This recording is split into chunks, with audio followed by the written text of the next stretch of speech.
अस्सलाम वालेकुम दोस्तों, ज़राअत टीवी से फ़रहान आपकी खिदमत में हाज़िर है। दोस्तों आज आलू की काश्त के बारे में बात करेंगे।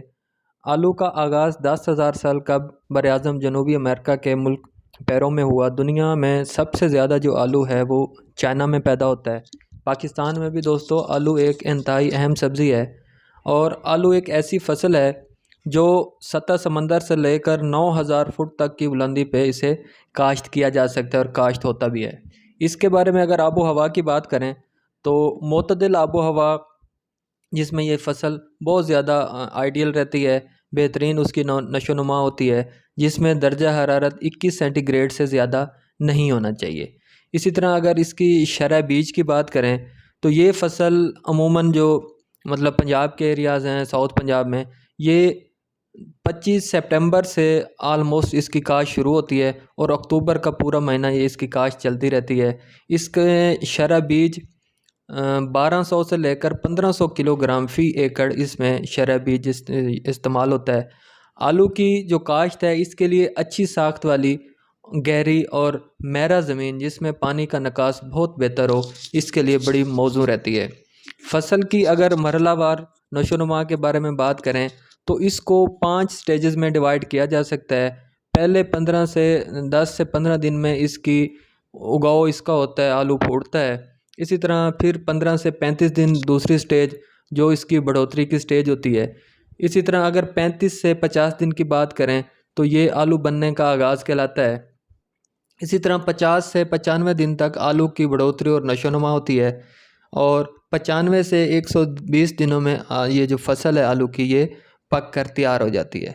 आलू की पैदावार के दोस्तों 4 सतून हैं उस जिस पे ये पूरी की पूरी इमारत खड़ी है। पहले नंबर पे मुस्तनद बीज है कि बीज आपका ऑथराइज्ड होना चाहिए, मुस्तनद होना चाहिए। दूसरा ज़मीन की सेहत है कि ज़मीन सेहतमंद हो। तीसरे नंबर पे पौधे की सेहत है कि पौधा अगर सेहतमंद होगा तो ज़ाहिर है पैदावार भी बेहतर रहेगी। और चौथा जो है वो है प्लांट प्रोटेक्शन यानी कि पौधे की हिफाजत, ज़र्ररसा कीड़ों और बीमारियों से पौधे का बचाव। तो ये 4 सतून हैं जिस पे आलू की पूरी इमारत खड़ी है। मुस्तनद बीज के बारे में बात करें तो बीज हमेशा बीमारियों से पाक सेहतमंद हो और उसकी जो उम्र है वो 3 माह से ज़ायद और 1 साल या साल से कम होने चाहिए। और इसका जो वज़न है ये 45 ग्राम का अगर आलू का बीज हो तो ये आइडियल होता है। हमेशा बीज जो है उसको ज़हर आलूद करके काश्त करना चाहिए। ज़मीन सेहतमंद होगी तो ज़ाहिर है पैदावार भी बेहतर रहेगी। दरमियानी और महरा ज़मीन बेहतरीन नकास हो, नामियाती मौदे की मौजूदगी हो और जो उसकी पीएच है वो 5.5 से 8.2 तक बेहतर होती है। ज़मीन की जो तैयारी करनी है तो ज़मीन की हमवारी का हमेशा ख्याल रखना है। एक मरतबा उसमें जो मट्टी पलटने वाला हल है वो चलाना है। उसके बाद 3 से 4 मरतबा आम हल चलाकर सुहागा दें और बिल्कुल भुरभुरी और ज़मीन बिल्कुल नरम तैयार करें। तो आलू की जो काश्त है इसके लिए 2 से 2.5 फुट के बामी फासले पे वटें बनाई जाती हैं।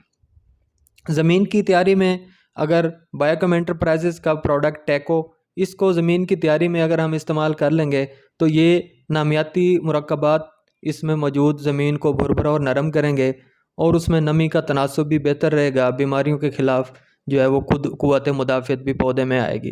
ये 2 से 3 बैग ज़मीन की तैयारी में इस्तेमाल किए जा सकते हैं। पौधों का जो बामी फासला है वो 8 इंच पे रखना है और बीज की जो गहराई है वो 3 से 4 इंच हमने बीज की गहराई रखनी है जब उसको सो करना है, उसको काश्त करना है।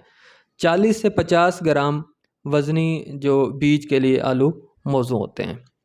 दोस्तों बीज को जब क्योंकि ये कोल्ड स्टोरेज में बीज मौजूद होता है, जब इसको लेके आना है तो इसको सायादार और हवादार जगह पर 10-12 दिन रखना है ताकि जिसकी जो डोरमेंसी है, जो इसकी ख्वाबिदगी है वो ख़त्म हो जाए और इसका उगाव ताकि बर वक्त हो।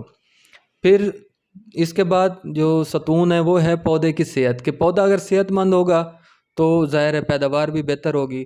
तो बवक्त काश्त हमने 2.5 बैग DAP फर्टिलम के जो है उसके 2 बैग और यूरिया 1 से 1.5 बैग हमने इस्तेमाल करना है। जब उगाव हो जाए तो उगाव के 2 हफ्ते बाद अमूमन इसमें ग्रेमैक्स 1 बैग आपने डालना है। और ग्रेमैक्स का फ़ायदा ये होगा कि क्योंकि साल साल से मुसलसल जो हम काश्तकारी कर रहे हैं, नाइट्रोजन, फास्फोरस, पोटाश के अलावा जो अज्जाए सगीर हैं उनकी भी हमारी ज़मीनों में कमी हुई है। तो ये एक ऐसा पैकेज है जिसमें जिंक समेत जितने भी ज़रूरी और अज्जाए सगीर हैं वो इसमें मौजूद हैं। उससे फसल भी बेहतर होगी और जो इंसानी सेहत है उस पर भी गहरे असरात मुरतब होंगे। तो 20% इसमें पैदावारी नफ़ा भी होगा और फसल भी सेहतमंद होगी। इसी तरह जो फर्टिलम के है, अगर उसका भी बर वक्त हम इस्तेमाल करते हैं, क्योंकि ये ऐसा एक मुरक्कब है जिसमें सल्फ़र भी मौजूद है, पोटाश भी मौजूद है। अमूमन इसको ज़मीन की तैयारी में ही दिया जाता है और ज़मीन की तैयारी में ही मैंने इसको इस्तेमाल करना है। ये जड़ों की बढ़ोतरी और ख़ुराक की तरसील के लिए बेहतरीन है। क़ुव्वत मुदाफ़त भी पौधे को बख्शता है और पैदावार को यकीनी बनाता है। जब उगाव को 3 से 4 हफ़्ते हो जाएं तो सकुलेंट का एक कैन आप उसमें इस्तेमाल कराएं। सकुलेंट से पौधे में जो सी है, जिस तरह यानी कि आप कह सकते हैं कि खाद पौधे को जो हासूल का ज़रिया है वो बेहतर हो जाएगा और उसमें ये होगा कि ज़मीन में एक तो पानी जज़्ब करने की सलाहियत बेहतर होगी, पौधे का ढांचा बहुत बेहतर होगा, प्रोटीन बहुत अच्छी पौधा बनाएगा। दूसरा है कि इसको एनर्जी करेंसी कह सकते हैं आप, क्योंकि ये रेडीमेड आपको उस टाइम ख़ुराक मिल रही होगी जो पौधे के लिए समझें कि एक करेंसी की हैसियत रखती है। इसी तरह इसकी पौधे की सेहत में मज़ीद बात करें तो सोल्यूशन एक्स्ट्रा है जो एक मतवाज़न ख़ुराक है, ग्रोथ रेगुलेटर भी है और ये ज़ियाई तालीफ़ के साथ साथ जो मेटाबॉलिज़्म का एक प्रोसेस है उसमें भी बहुत ज़्यादा मुआवनत रखता है। तो जब आलू की जिस तरह मैंने स्टेजेस बताई थी कि जब आलू बनने का आगाज़ हो जाए तो उसमें आप फिर जूस थेरेपी को भी फ्लड कर सकते हैं। वो भी हल पज़ीर पोटाश है, फ़ौरी दस्तयाब हो जाती है पौधे को और जो पोटैटो डेवलपमेंट है उसमें बहुत ज़्यादा बेहतर किरदार अदा करती है। इसी तरह अगर फल के साइज़ और मियार में इजाफ़ा करना है तो हम कॉलोनिक्स का भी इस्तेमाल करा सकते हैं। पौधे की अगर हिफाजत की बात की जाए, आखिरी जो सतून हमने डिस्कस किया था प्लांट प्रोटेक्शन, तो इसमें 3 चीज़ें आ जाती हैं। पहले नंबर पे जड़ी बूटियों का तदारक है, दूसरे नंबर पे ज़र रसां कीड़ों से तहफ़्फ़ुज़ है और तीसरे नंबर पे है बीमारियों से तहफ़्फ़ुज़। जड़ी बूटियों का तदारक इंतहाई ज़रूरी है क्योंकि आलू की फसल में हम बहुत ज़्यादा खादों का इस्तेमाल करते हैं और उसमें जड़ी बूटियाँ भी बहुत ज़्यादा उगती हैं क्योंकि पौधों के दरमियान फासला ज़्यादा होता है, पानी का इस्तेमाल बकसरत होता है, बारिशें भी बाज़ का हो रही होती हैं और अगर जड़ी बूटियों को कंट्रोल ना किया जाए ये 10% से लेकर 80% तक नुकसान का बायस बन सकती हैं।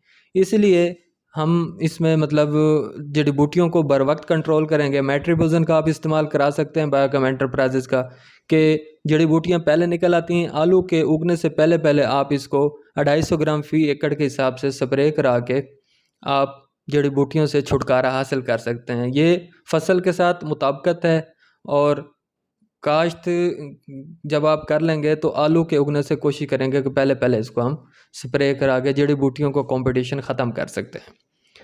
फिर ज़र्रसां कीड़ों की अगर बात की जाए तो इसमें भी 2 किस्म के कीड़े नज़र आएंगे आपको। एक होते हैं चीविंग जो कुतर कर खाते हैं, सुंडियाँ होती हैं। दूसरे रस चूसने वाले होते हैं, सकिंग कॉम्प्लेक्स आ जाता है।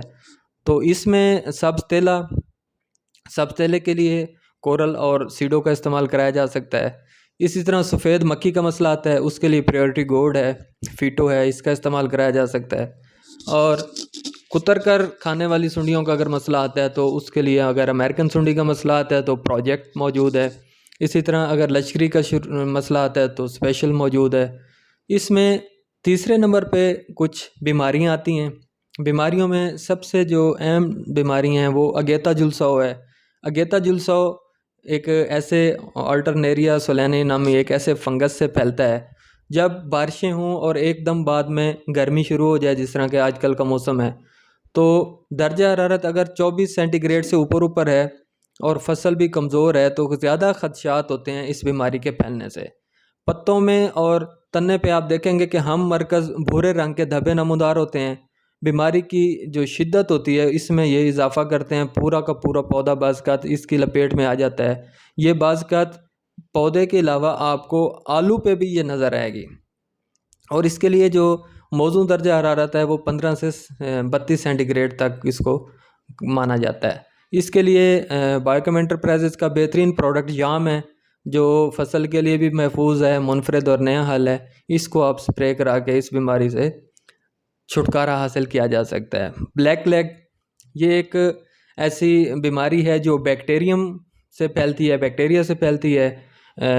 पैक्टोबैक्टीरियम एट्रोसेपेक्टम इसका जो है ना समझें कि बैक्टीरिया है, जो हवा में नमी का तनासब जब 95% होता है और दर्जा हरारत 22 से 32 सेंटीग्रेड तक, 30-32 तक होता है, तो तब ये बीमारी फैलती है। उगाव के मरले में देखेंगे कि बीज पर हमलावर होता है, पौधों के उगाव को मुतासर करता है। उगाव के बाद जब दरमियानी और आखिरी मराइल पे आप देखेंगे कि ज़मीन से 1 इंच ऊंचे आपको तने के ऊपर गहरे स्याह रंग का सफ़ोफ मिलेगा और पौधा वहाँ से आप देखेंगे कि मुतासर होगा, और मुतासर होने के बाद वो बलाखिर होता है कि मुरझा जाता है। तो ये आगे पानी के ज़रिए, हवा के ज़रिए जो सेहतमंद पौधे हैं उन तक भी पहुँचता है। इसके लिए प्रोफाइल बेहतरीन प्रोडक्ट है, दोहरी खसूसियत की हामिल प्रोडक्ट है, सिरायत पजीरी बहुत अच्छी है, पत्तों और जड़ों से जज्ब होके इससे हम इस बीमारी से भी छुटकारा हासिल कर सकते हैं। फिर लेट ब्लाइट या पिछेता जुलसाव, ये जब सेंटीग्रेड 10 जब दर्जा हरारत 10 सेंटीग्रेड से ऊपर और 24 से नीचे हो, यानी कि इसको लेट कहते भी लेट ब्लाइट इसलिए है कि अमूमन ये बाद में आती है जब सर्दियाँ होती हैं। तो नमी का तनासब जब 75 से 90% हो, तो ये फिटोप्थोरा इन्फेस्टन एक ऐसा फंगस है जिससे ये फैलता है।